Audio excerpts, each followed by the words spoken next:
नमस्कार, मैं छत्तीसगढ़ अखबार के यूट्यूब चैनल इंडिया आजकल के स्टूडियो से सुनील कुमार आज की एक ताज़ा खबर लेकर आपके बीच आया हूं। सुप्रीम कोर्ट ने समलैंगिक शादी के मुद्दे पर एक फैसला दिया है। फैसला ऐतिहासिक है। उसने इस दावे को पूरी तरह खारिज नहीं किया है कि समलैंगिक शादियां नहीं होनी चाहिए। उसने दरअसल समलैंगिक शादियों की मांग पर कोई फैसला नहीं दिया है और ये कहा है कि ये अधिकार पार्लियामेंट और असेंबलीज का है, संसद और विधानसभाओं का है, क्योंकि जो स्पेशल मैरिज एक्ट है, विशेष विवाह कानून हिंदुस्तान का, जिसमें फेरबदल करके समलैंगिक शादियों की इजाज़त की मांग की जा रही थी, ऐसी पिटीशन वहाँ लगी हुई थी 1.5 दर्जन। तो सुप्रीम कोर्ट ने कहा कि ये कानून निर्माताओं का काम है, जो कि संसद और विधानसभा है। हम इस मामले में फैसला नहीं ले सकते हैं, ये काम पार्लियामेंट को करने का काम है। तो उसने इस केस में फैसला दिया, लेकिन फैसला देते हुए उसने अपनी सीमाओं को मान लिया। उसने कहा कि ये अदालत के अधिकार क्षेत्र के बाहर का है जो मांग की जा रही है, लेकिन केंद्र सरकार के वकील ने अदालत को बड़े खुलासे से कहा था कि सरकार क्या क्या करने के लिए तैयार है।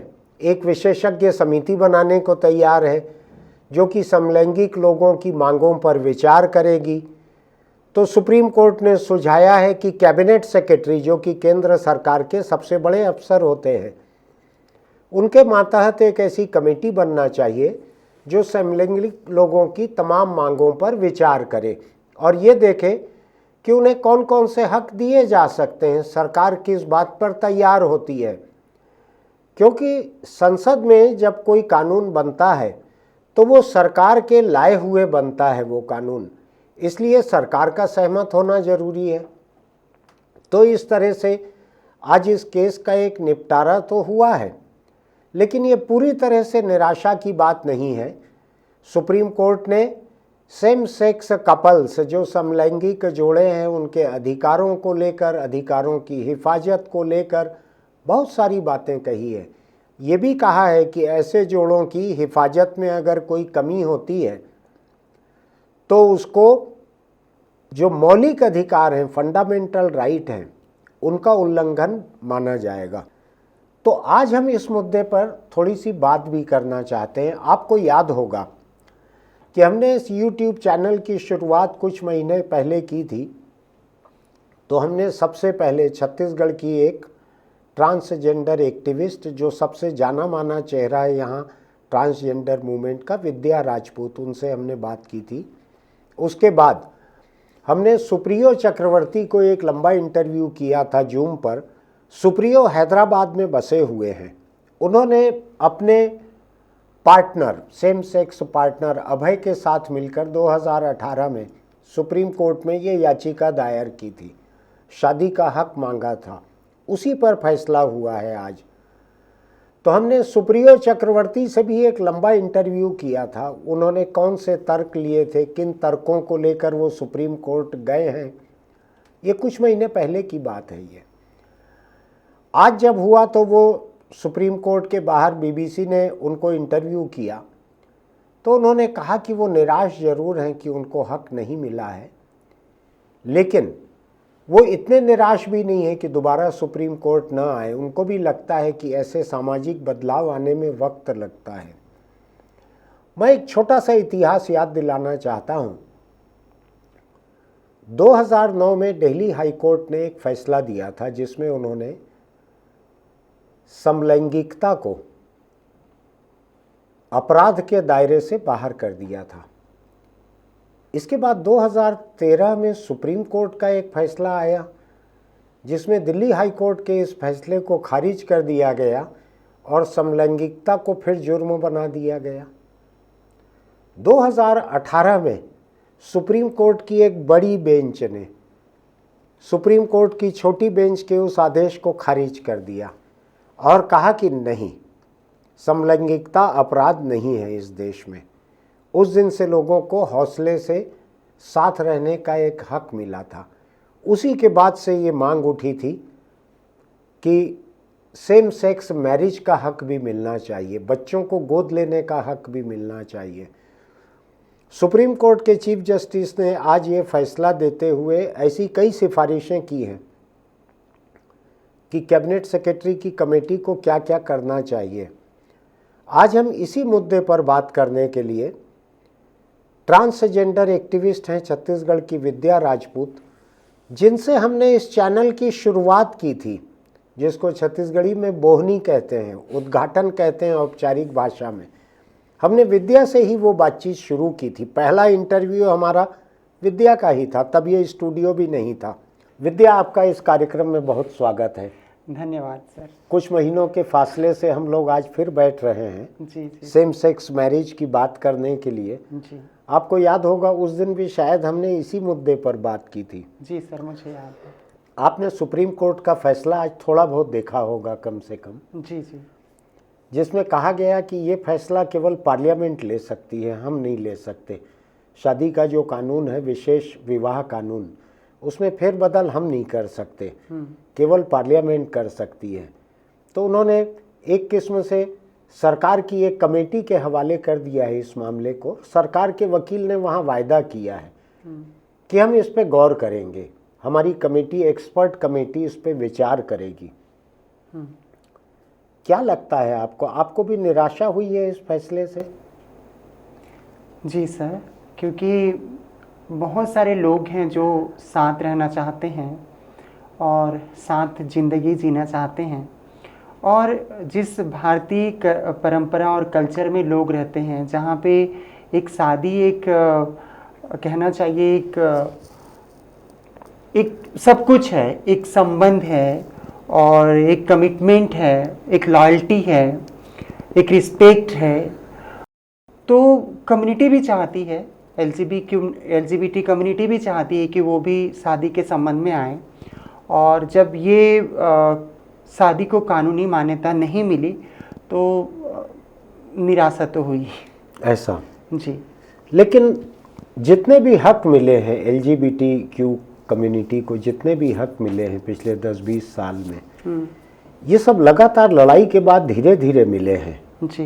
सोच एकदम से नहीं बदली है। जी। मुझको ध्यान है छत्तीसगढ़ में आप लोग लगातार सरकार के साथ बात करते थे, लगातार मेहनत करते थे, तो धीरे धीरे सरकारी नौकरी में जगह बनने लगी।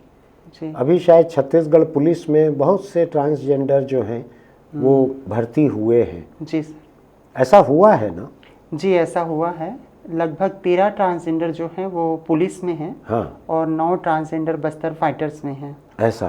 और बहुत सारी कम्युनिटी के लोग, चाहे वो ट्रांसजेंडर हो, चाहे वो गे हो, चाहे वो लेस्बियन हो, बाइसेक्सुअल हो, इंटरसेक्स पर्सन हो, हिजड़ा कम्युनिटी से हो, वो लोग सामने आ रहे हैं और अपनी बात रख रहे हैं। और ये बात तो सच है, चाहे वो ट्रांस मूवमेंट हो, चाहे वो सेम सेक्स मैरिज का मामला हो या राइट्स का मामला हो, तो लोग कोर्ट तक गए हैं। ट्रांस के मुद्दों के लिए नालसा जजमेंट आया था 2014 में जी। फिर एक प्राइवेट बिल आया था पार्लियामेंट में, देन उसके बाद में फिर 2019 में कानून बना। और आज ये है कि ट्रांसजेंडरों के लिए सेंट्रल गवर्नमेंट से स्कीम है, स्टेट गवर्नमेंट से स्कीम है। हाँ। सोचा जा रहा है, और ये बार बार ये कानून, ये जजमेंट इस बात का एहसास दिलाता है कि ये कम्युनिटी जो है वो माइनॉरिटी है। हाँ। और मार्जिनलाइज्ड है। हाँ। तो आप इसको ध्यान दीजिए। हाँ। आप सपोर्ट कीजिए। तो ये बात सच है कि आज निराशा हुई है, पर एक होप है। हाँ। बिकॉज आप इससे पहले के सुनवाई को आप देखोगे। हाँ। तो बिल्कुल भी कोर्ट का ये मूड नहीं था कि हम सुने, कुछ करें, आगे बढ़ें, देखें। हाँ। और सरकार का भी जो रुझान था, जो हमारी पहले इंटरव्यू में जो बात हुई थी, उसमें तक तो बिल्कुल ये था कि नहीं, मतलब भारत सरकार जो है इस मामले में बिल्कुल खिलाफ है। हाँ। पर आज वही भारत सरकार का कोई सरकारी वकील ये कह रहा है कि हम एक्सपर्ट कमेटी बना के जो समलैंगिक है उनके अधिकारों की हम रक्षा करेंगे। हाँ। सुरक्षा देंगे। बिल्कुल। तो ये कहीं ना कहीं ये वो कम्युनिटी का आवाज है जो सुप्रीम कोर्ट तक गया और अपने नीड को उन्होंने जिस तरह से रखा और लगातार कई विरोध भी हुए, चाहे वो कई धार्मिक संगठनों के माध्यम से हो या किसी और के माध्यम से हो, लेकिन फाइनली कोर्ट ने तो ये कहा कि भाई अगर किसी विषम लैंगिक व्यक्ति के अधिकार होते हैं तो समलैंगिक व्यक्तियों के भी अधिकार होते हैं। बिल्कुल। तो इनके भी अधिकारों को आप सुरक्षित रखिए। ये चीफ जस्टिस जो हैं ये तो बहुत ही प्रोग्रेसिव तरीके से पेश आए जी। इन्होंने अपना, वहाँ जजेस के बीच में मतभेद था जी। कोई जज इस बात का हिमायती था कि ट्रांसजेंडर को बच्चे गोद लेने की इजाज़त दी जाए जोड़े के रूप में, कपल के रूप में। 3 जज खिलाफ हो गए, उन्होंने कहा कि नहीं, जोड़े के रूप में गोद लेने की इजाज़त हम नहीं दे सकते, नहीं देना चाहिए। जबकि आज भी ट्रांसजेंडर में से जो कपल्स हैं, शादीशुदा जोड़े तो नहीं है लेकिन जोड़े तो हैं ही, उनमें से कोई एक, जोड़े में से कोई एक आज भी बच्चे गोद ले सकते हैं। उसमें कोई कानूनी रोक नहीं है, एक व्यक्ति के रूप में वो गोद ले सकते हैं जी। लेकिन उसका जो जोड़ीदार है, पार्टनर है, उसका कोई हक उस बच्चे पे नहीं रह जाता। ये एक दिक्कत है। ऐसी स्थितियां आपके सामने कहीं आई हैं क्या कि ट्रांसजेंडर कपल्स जो हैं वो साथ रहते हैं, बच्चा गोद लेना चाहते हैं, या उनमें से कोई एक पैदा करने के लायक है तो पैदा करना चाहते हैं लेकिन उनके पार्टनर जो है उनका बच्चे पे कोई हक नहीं रहेगा, ऐसी स्थिति आती है क्या यहाँ? सर मैं थोड़ा सा और इसको डिटेल से बताना चाहूँगी कि 2019 में हमारे यहाँ 15 ट्रांसजेंडर महिलाओं की शादी उनके पुरुष पार्टनर के साथ हुई थी। अच्छा। और वो देश भर के जो ट्रांसजेंडर कपल थे वो आए थे। हालांकि हमारे पास में तो 51 लोगों की सूची आई थी, लेकिन कुछ ही लोगों को हम लोगों ने ओके कर पाया, 15 लोगों का। और बहुत सारे लोगों के परिवार के लोग भी आए थे।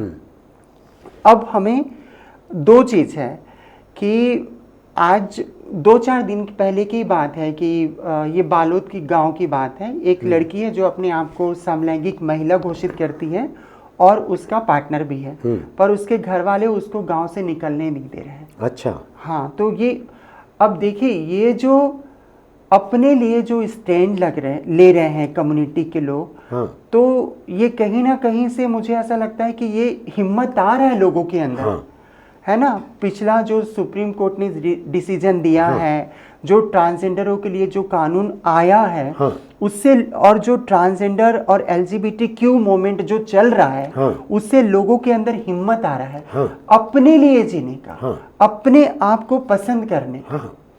और मैं अपनी बात करूं तो मेरे पार्टनर हैं, वो ट्रांस मेन हैं, जैसे मैं ट्रांस महिला हूं। तो आज इस डिसीजन में ये भी फैसला आया कि अगर कोई ट्रांसजेंडर महिला और वो ट्रांसजेंडर पुरुष हैं, तो उसको महिला पुरुष मानकर उसकी शादी को कानूनी मान्यता दी जाती है। अच्छा। अब जो व्यक्ति मेरे साथ में है, मेरे सुख दुख का हिस्सेदार है, हम दोनों ने जिंदगी भर कमाया, और अगर मान लो हम दोनों में से किसी को कुछ हो जाता है, तो दूसरे के लिए वो चीज कुछ काम नहीं आएगी। हाँ, और वो दूसरे को जाना भी नहीं चाहिए। अगर वो मेरे लिए कमा के छोड़ के गए हैं, जैसे आम महिला पुरुष पति पत्नी के रूप में हैं, उनकी कोई प्रॉपर्टी है या कोई पैतृक संपत्ति है, तो वो पत्नी को या पति को मिलना चाहिए।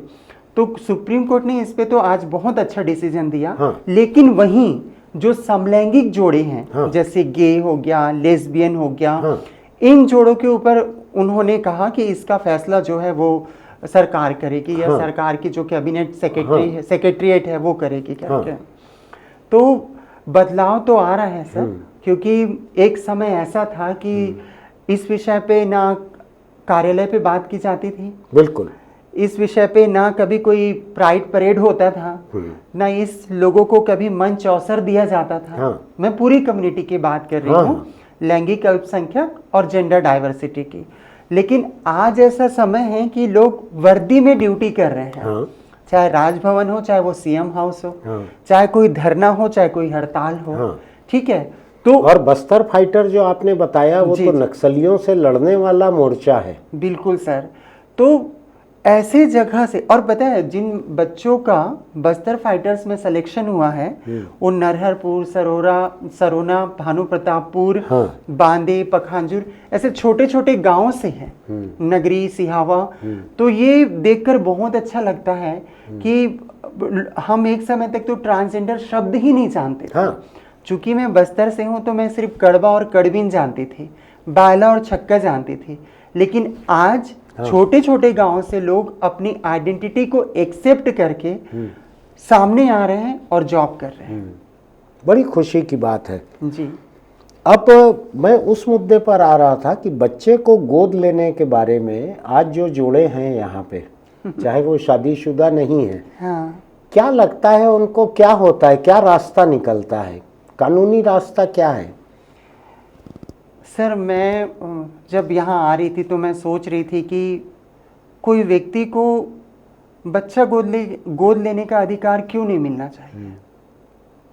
और आप अच्छा बुरा देखोगे तो मेल फीमेल में भी अच्छे बुरे हैं। बिल्कुल ठीक है, बिल्कुल, चाहे आर्थिक रूप से हो चाहे किसी भी रूप नहीं, से पति हो। पत्नी में इतनी फिजिकल वायलेंस होती है, तलाक हो जाते हैं, हाँ। बच्चे जो हैं माँ बाप के बीच में उनका टाइम बंटता है कि इतने महीने इसके पास, इतने महीने इसके पास, या 5 दिन माँ के पास, सैटरडे संडे पिता के पास, ऐसा टाइम बांटना पड़ता है। सबके बीच होते हैं ऐसे झगड़े। और ये जो सोच है कि समलैंगिक जोड़ों को गोद लेने का अधिकार नहीं होना चाहिए या फला जो भी है, ये जो निर्णय है या ये जो माइंडसेट है, ये बताता है कि आज भी कम्युनिटी के लिए पॉजिटिव थिंकिंग नहीं है। हाँ, मुझको लगता है कि सामाजिक बदलाव जो आता है, हाँ, वो बहुत धीरे धीरे और वक्त के साथ आता है। जैसे हमारे यहाँ सती प्रथा बंद होने में लंबा वक्त लगा, बाल विवाह रुकने में लंबा वक्त लगा, विधवा विवाह चालू होने में लंबा वक्त लगा।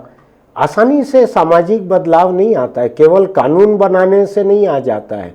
और एक चीज़ मैं जोड़ना चाहूँगी सर कि पुलिस की भर्ती 2017 में निकली हुई थी। हाँ। और पुलिस बने हैं 2021 में। हाँ। ये 4 साल उन बच्चों के साथ में थी जो ट्रांसजेंडर हैं। उनका एजुकेशन, उसका स्किल्ड, उनका ग्रूमिंग, उनका फिजिकली तैयारी, उनका रिटन एग्जाम का तैयारी, ये सब हम साथ मिलके मैदान में किए। ये सब मिलके एक हॉस्टल पे किए और आज वो पुलिस हैं। हाँ। तो ये जो लोग सोच रहे हैं कि एक समलैंगिक लोग जो होंगे वो अच्छे पेरेंट्स नहीं होंगे, तो ये कहीं ना कहीं एक छोटी सोच को दिखा रहा है। हाँ। पेरेंट्स होंगे, हाँ। अगर वो एक्सेप्ट कर रहे हैं। आप तो देख रहे हैं ना कि हमारे यहाँ इतने सारे बच्चे लोग जॉब में गए हैं, ना सिर्फ पुलिस, बस्तर फाइटर्स, बल्कि टाटा, बाल्को जैसे बड़ी कंपनियों में गए हैं। तो बात यह है कि वो पेरेंट्स अपने बच्चों को कितना प्यार करता है। मुझको तो एक चीज़ ये लगती है कि जिन पेरेंट्स को प्राकृतिक तरीके से अपने बच्चे नहीं हो सकते, जिनमें हो सकता है ट्रांसजेंडर पेरेंट्स हों, सेम सेक्स पेरेंट्स हों, जिनको बायोलॉजिकली अपने बच्चे नहीं हो सकते, उनके लिए तो बच्चे और ज़्यादा महत्वपूर्ण रहेंगे। हाँ सर, क्योंकि उनको उस आसानी से नहीं हो सकते। हाँ। जैसे कि एक साधारण, जिनको हम सामान्य कहते हैं, जी। ऐसे औरत मर्द को हो सकते हैं जी। तो जिनके लिए ये मुश्किल है बच्चे पाना, जो बायोलॉजिकल नहीं पा सकते, उनके लिए तो बच्चों की अहमियत और ज़्यादा होगी। वो तो शायद और ज़्यादा अच्छे से रखेंगे। हो सकता है कि सुप्रीम कोर्ट में आज 2 जज इसके पक्ष में थे, 3 जज खिलाफ थे, 5 जज की बेंच थी, तो नहीं हो पाया जी। लेकिन हो सकता है कुछ साल बाद जाके फिर ये बात आए कि सरकार की कमेटी ने क्या किया है, क्या नहीं किया है, फिर सुप्रीम कोर्ट जाएं लोग जी। तो कम से कम सुप्रीम कोर्ट के सामने एक पुरानी मिसाल रहेगी जी। कि चीफ जस्टिस ने किन तर्कों को सुना था। जी। और ये बड़ा विविधता भरा फैसला रहा। 5 में से 4 जजों ने अलग अलग फैसले लिखे हैं, एक दूसरे से सहमत नहीं थे वो बहुत सारे मुद्दों पे, जिनमें से एक मुद्दा ये भी था बच्चों के गोद लेने के अधिकार का। इसमें 3 जज खिलाफ थे, 2 जज पक्ष में थे, इसलिए नहीं हो पाया वो। लेकिन हमको उम्मीद करना चाहिए कि सुप्रीम कोर्ट की एक्सपर्ट कमेटी कैबिनेट सेक्रेटरी की अध्यक्षता में जो विचार करेगी, जो फैसला लेगी, सुप्रीम कोर्ट के सामने आएगा, वो दोबारा किसी न किसी शक्ल में कोई पिटिशनर लेके जाए, या सरकार रखेगी, या कोर्ट भी मांग सकती है क्या किया आपने।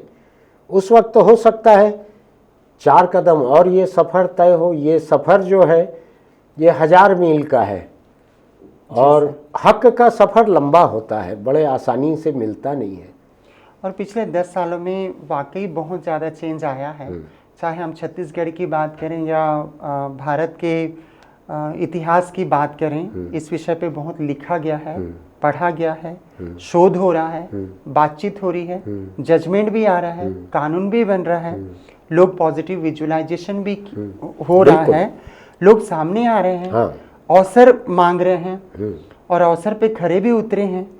तो मतलब अब समय वो है और एक समय वो पॉजिटिव चेंज आएगा जहाँ पे सेम सेक्स के व्यक्तियों को कानूनी का भी शादी का भी मान्यता मिलेगा। बिल्कुल बिल्कुल, मैं उम्मीद करता हूँ ऐसी, और मेरी शुभकामनाएं समुदाय के साथ कि उनको ये हक मिले बराबरी का। जी। तो हम ऐसे हक के पक्ष में लिखते रहते हैं, आप जानती हैं उसको, आप कभी कभी पढ़ती भी हैं हमारा लिखा हुआ। जी। अभी आपने ये मुद्दा सुना, ये मुद्दा बड़ा नाजुक है। समाज का बहुत बड़ा हिस्सा ऐसा है जिस हिस्से को ये अंदाज भी नहीं लगता कि ये तबका LGBTQ जिसको कहते हैं, ट्रांसजेंडर, गे, लेस्बियन, ये तबका जो है ये किस तरह की तकलीफ़ों से गुजरता है, कैसे सामाजिक तनाव को झेलता है, इसका अंदाज बहुत लोगों को नहीं लगता है। लेकिन धीरे धीरे मैं इस बात को बड़ी उपलब्धि मानता हूं कि 2009 में इसको जुर्म के दायरे से बाहर किया गया, समलैंगिकता को। 2013 में फिर सुप्रीम कोर्ट ने उसको जुर्म मान लिया। 2018 में ऐसा लगता है कि फाइनली ये चैप्टर क्लोज हो गया और इसको जुर्म के दायरे से हमेशा के लिए बाहर कर दिया गया। तब लोगों में हिम्मत हुई कि सुप्रीम कोर्ट जाकर शादी की मांग करें। उसके पहले तक तो नहीं कर सकते थे क्योंकि जुर्म था। तो 2018 के बाद जो हुआ है, जो पिटीशन चल रही थी बहुत सारी अलग अलग, उसके मेन पिटिशनर जो थे सुप्रियो चक्रवर्ती और उनके पार्टनर अभय डंग। सुप्रियो से हमने बात की थी, उसका कुछ हिस्सा होगा तो हम आपको इसमें सुनाएंगे या उसको दोबारा पोस्ट करेंगे। याद रखिएगा कि वो फैसला आने के काफ़ी पहले का है, कई महीने पहले का है, वो फैसला आने बाद का इंटरव्यू नहीं है। अब देखना है कि केंद्र सरकार के पाले में यह गेंद है। केंद्र सरकार के वकील ने सुप्रीम कोर्ट को कहा है कि वो एक एक्सपर्ट कमेटी बनाकर इस पूरे मुद्दे पर विचार करेंगे, और सुप्रीम कोर्ट ने पा लिया है, ये माना है उसने कि ये उसके दायरे के बाहर का है, ये कानून बनाने वाली संस्था का यानी संसद और विधानसभाओं का दायरा है। वो उस दायरे में दखल देना नहीं चाहते। ठीक बात है, लोकतंत्र में अलग अलग तबकों के दायरे बंटे हुए हैं। देखते हैं सुप्रीम कोर्ट इस बारे में क्या करता है। आज विद्या से हमने बात की इस बारे में, आपने भी सुना। हो सकता है 6.5 महीने बाद, 2 साल बाद ये मामला और आगे बढ़े। हम इसके बारे में फिर बात करेंगे। हम व्यक्तिगत रूप से एक अखबार के रूप में इस बात के हिमायती हैं कि ये हक मिलना चाहिए। हम बार बार लिखते भी हैं इस बात को, बोलते भी हैं इस बात को। देखते हैं आगे क्या होता है, फिर मिलते हैं। अगर आपको हमारे वीडियो अच्छे लगते हैं तो इसको सब्सक्राइब कीजिए, नोटिफिकेशन की बटन दबाइए, लाइक कीजिए और नीचे टिप्पणी भी लिखिए। आपकी टिप्पणी हमारे लिए महत्वपूर्ण होती है। फिर मिलते हैं। नमस्कार, मेरा नाम विद्या राजपूत है और मैं एक ट्रांसजेंडर सामाजिक कार्यकर्ता हूँ। आने वाले दिनों में छत्तीसगढ़ में विधानसभा चुनाव होने वाला है और भारत एक लोकतांत्रिक देश है और हम सबकी जिम्मेदारी है कि हम एक सही कैंडिडेट को हम इलेक्ट करें, उनको अपने मत दें। ज़्यादातर लोग ये सोचते हैं कि हमारे एक व्यक्ति के वोट नहीं देने से क्या होगा, पर ऐसे बहुत सारे लोग सोचेंगे और सोचते भी हैं और वोट भी देने नहीं जाते हैं, तो जो सही कैंडिडेट है वो चुनाव नहीं जीत पाता है। तो हम अपनी जिम्मेदारी निभाएं ताकि कल हम शासन, प्रशासन या सुशासन को सही या गलत ना ठहराएं। हम अपनी जिम्मेदारी निभाएं और आने वाले दिनों में वोट डालने जरूर जाएं। धन्यवाद।